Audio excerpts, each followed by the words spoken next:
Honkai Staro, stop trying. No being around the bush, this time I'm going to be discussing Staro progressively getting worse. Now last time I did talk about Castorice, and while some parts of this may lead on from that, the inspiration for this video came from this one that I'm showing on screen. I'll leave a link to it in the description. It's by a person named Shizukira, so if there's any overlaps in points, maybe that's why.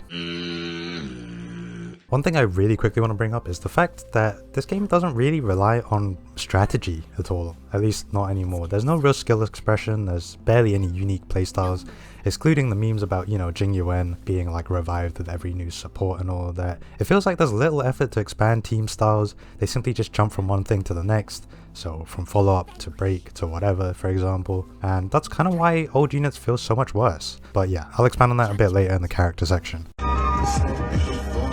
Starting off with like the grindy aspect, so I want to talk about relics and traces. Traces alone are super time consuming to farm, not to mention the RNG in getting purple drops, or being me, you get them once in a blue moon, and then there's relics.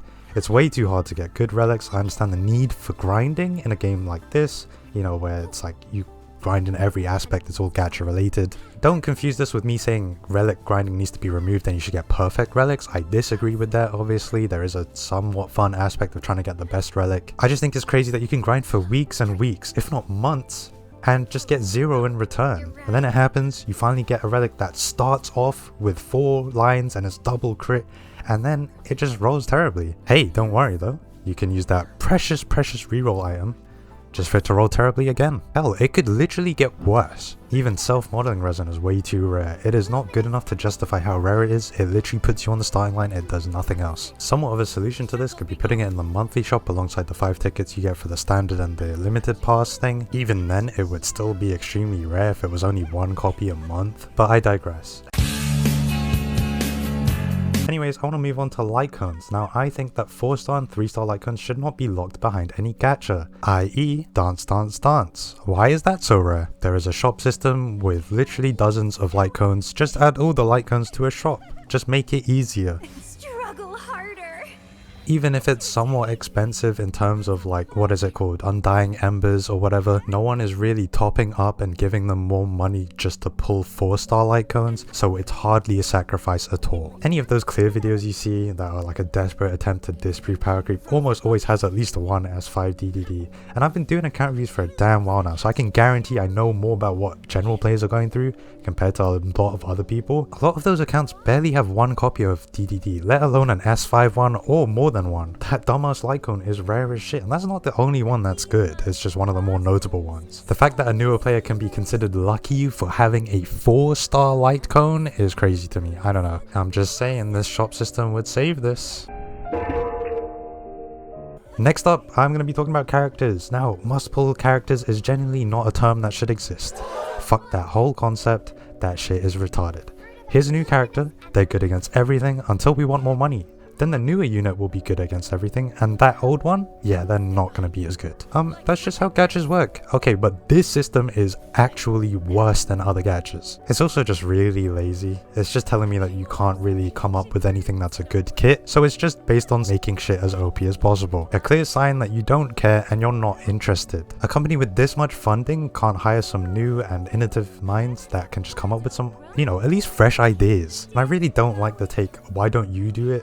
For one, I have tried, alongside many others, to just hand out some ideas. They don't have to be perfect, but ideas are something, And 2, I just think they do need those fresh new minds. I do not think that the current team is capable of doing it. Now, before I lose you, I do want to give you a kind of example that shows how humanity and human minds work. So let's go all the way back to when the fastest form of transport was horses. Here's the problem. People want to go somewhere and they want to get to those places faster. So what would you say the solution was? Well, a majority of people would have said faster horses. How many people would have come up with, let's make something new, let's make a car? Sometimes people don't know what they need until someone else makes it. So when you do have someone doing that, let's try and raise them up instead of crushing them because, your feelings get hurt because they're not saying your game is perfect. They aren't a problem just because you're happy with slop. I wanted to make a whole video reworking how dot works, which would have been a great example of this, but I haven't made it yet.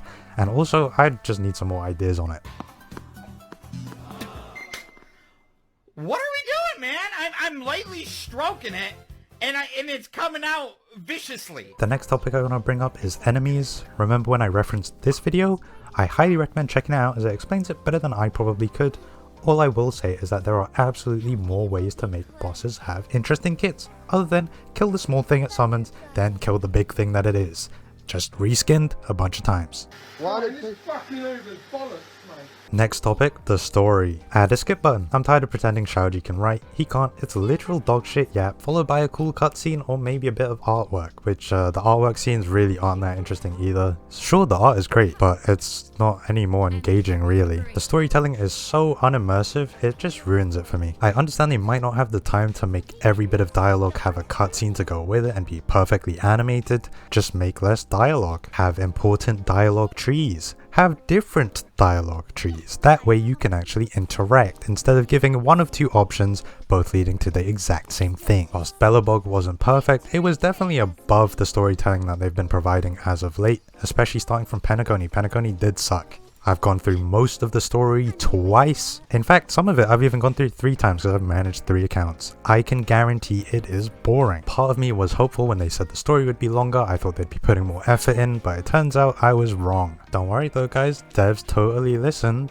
They haven't acted on anything, they've just listened, right? I think I speak for a lot of people when I say And the last segment of this is the events. Although I will give them this benefit, it's not just limited to Starro. I just want to know what the fuck gadget companies think an event is, because the majority of the time it literally is a chore. Events are something that should be fun, it's something that you hype up, that you look forward to, but just not in these games apparently. It is literally you making a sacrifice to get some measly rewards. Give us less talking, give us more gameplay. Sure, some gameplay might be a miss with some people and a hit for others, but genuinely just stop interrupting the gameplay for useless drivel, just to include a character that could have just been part of the gameplay. Star Rail has it the fucking worst. It is literally, yo, this concept could be cool, let's make it boring and then let's interrupt you every stage.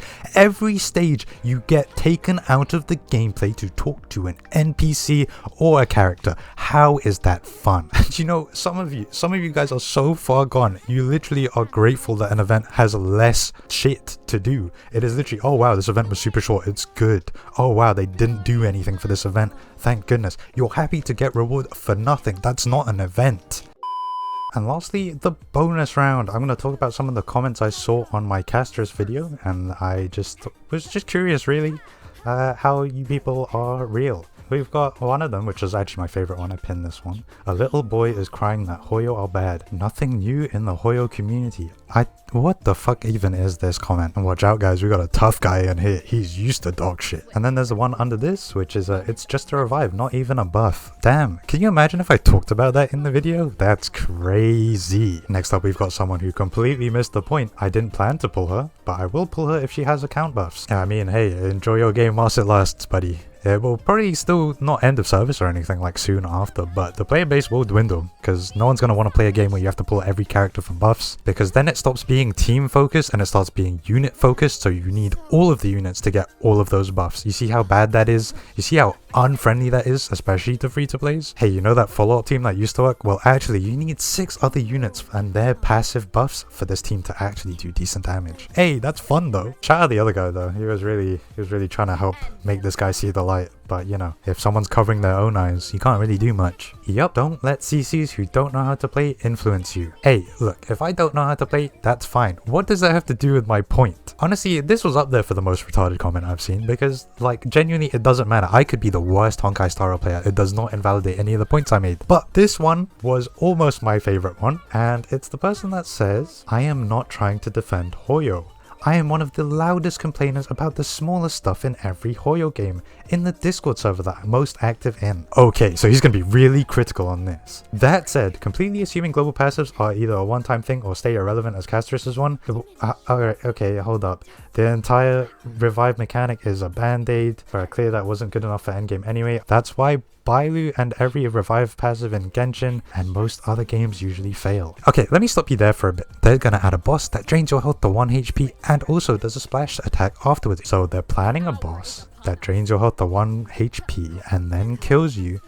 But hey, wouldn't it be useful if you had a character that revives everyone? Huh, interesting that. Anyway, so let's carry on, because I'm sure at some point he's gonna turn around and he's gonna criticize Hoyo. Blah blah blah. While incredibly scummy, hold on, we might have him. It will not change anything about the gameplay experience for most. I love how they say 90% of active players active with that criteria is kind of wild. That does not sound like a lot of people compared to the full player base, but hey. Obviously, this opening the floodgates for even worse things to come. Oh, we might be realizing, but we currently don't have any reason to expect that to happen since everyone always points out Castorice is an anniversary character. Yo, so basically, I'm not trying to defend Hoyoverse, but I'm gonna defend Hoyoverse. You know what? One thing about this actually might be fully correct. He's probably one of the loudest complainers because I don't really see enough people complaining. Oh, and heads up, there's 3 other characters that have been data mined to have global passives. One of them is a fake collab, and that buffs trace levels across the whole account. Is that not great? Do tell me how,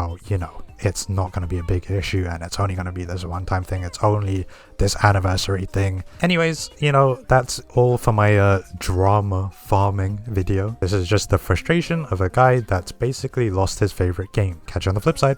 Peace.